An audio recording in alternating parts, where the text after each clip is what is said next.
JDU में होगी बगावत, घबराए नीतीश ने फिर बुलाई पार्टी नेताओं की बैठक। हर नेता से आमने सामने बैठक कर बात करेंगे नीतीश, दूर करेंगे शिकायत। पार्टी नेताओं के साथ लगातार बैठकें कर रहे हैं बिहार के सीएम नीतीश कुमार।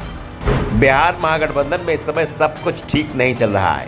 नीतीश कुमार के पीएम उम्मीदवार बनने की हवा तो आरजेडी चीफ लालू यादव ने ही निकाल दी है। पटना में जब विपक्षी गठबंधन की बैठक हुई तब तक नीतीश कुमार केंद्र में रहे। उन्होंने ही विपक्षी पार्टियों को एकजुट किया था, लेकिन जब विपक्षी दल साथ आ गए तो नीतीश का रोल ही खत्म कर दिया गया।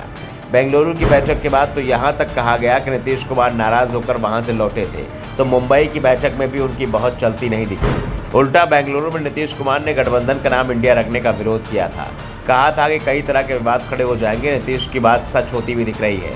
देश में इंडिया बनाम भारत की लड़ाई शुरू हो गई है। सहयोगी दलों के नेताओं की ओर से अब बयान आ रहे हैं कि अगर इंडिया और भारत के बीच में लड़ाई उनके गठबंधन के नाम के चलते हो रही है तो फिर गठबंधन का नाम बदलने पर विचार करना चाहिए। इस बीच नीतीश की चिंता बिहार में लगातार कमजोर पड़ती स्थिति के चलते भी हो रही है। दरअसल इस समय बिहार में जेडीयू के 16 सांसद हैं, लेकिन इनमें से कई सांसद बीजेपी के संपर्क में बताए जा रहे हैं। कहा जा रहा है कई सांसदों के चुनाव क्षेत्र में उन्हें बीजेपी के समर्थन की जरूरत दिखाई दे रही है। बीजेपी के बिना समर्थन के उनका जीतना मुश्किल दिख रहा है। ऐसे में सांसद चुनाव से पहले पाला बदलने की तैयारी में जुटे हुए हैं और बीजेपी की ओर से भी टिकट का आश्वासन दिया गया है और ये चुनौती नीतीश को परेशान कर रही है। महागठबंधन सरकार में जिस तरह से आरजेडी का दबाव बढ़ता दिख रहा है, उसका दबाव भी नीतीश और उनके करीबियों पर दिखाई दे रहा है। लेकिन जेडीयू के लिए अब विकल्प बेहद सीमित बने हुए हैं। पिछले दिनों बिहार आए केंद्रीय गृह मंत्री अमित शाह साफ बोल चुके हैं कि अब नीतीश कुमार चाहकर भी एनडीए में नहीं आ पाएंगे। नीतीश के लिए एनडीए ने अपने दरवाजे मजबूती से बंद कर दिए हैं। ऐसे में नीतीश कुमार को महागठबंधन के साथ ही रहना है और अपनी पार्टी को एकजुट भी रखना है।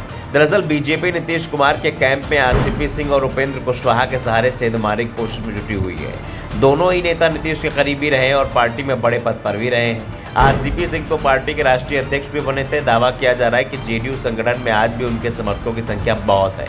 कई सांसद विधायक भी उनसे संपर्क में हैं। इन खबरों के बाद से नीतीश कुमार लगातार पार्टी के नेताओं के साथ मुलाकात कर रहे हैं। पार्टी सांसद और विधायकों को मुलाकात का समय भी दे रहे हैं और अब एक बार फिर नीतीश कुमार ने जेडीयू नेताओं की अहम बैठक बुलाई है। ये बैठक 11 और 12 सितंबर को होगी। कहा जा रहा है कि लोकसभा चुनाव को लेकर जेडीयू 11 और 12 सितंबर को समीक्षा बैठक करने जा रही है। बैठक सीएम आवास में होगी। 11 सितंबर को नीतीश जिला अध्यक्ष और प्रमंडल प्रभारी के साथ समीक्षा बैठक करेंगे। 12 सितंबर को प्रखंड अध्यक्ष और विधानसभा प्रभारी पार्टी नेता और पार्टी पदाधिकारी के साथ बैठक करेंगे।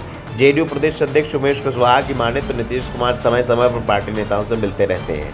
हाल के ही दिनों में उन्होंने पार्टी के पूर्व विधायक, पूर्व सांसद और अन्य नेताओं से मुलाकात की थी और अब वे अन्य नेताओं से मिलेंगे और फीडबैक लेंगे। बैठक में नीतीश कुमार सभी से 1-to-1 बात करेंगे और उनका फीडबैक लेंगे।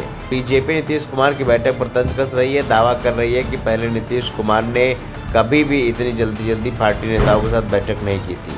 नीतीश तो पार्टी नेताओं को मुलाकात का समय तक नहीं देते थे, लेकिन अब नीतीश कुमार के पैर के नीचे जमीन खिसक चुकी है। नीतीश को भी इसका एहसास हो चुका है, इसलिए अब वो पार्टी के नेताओं से मुलाकात भी कर रहे हैं। Bureau report, the such India.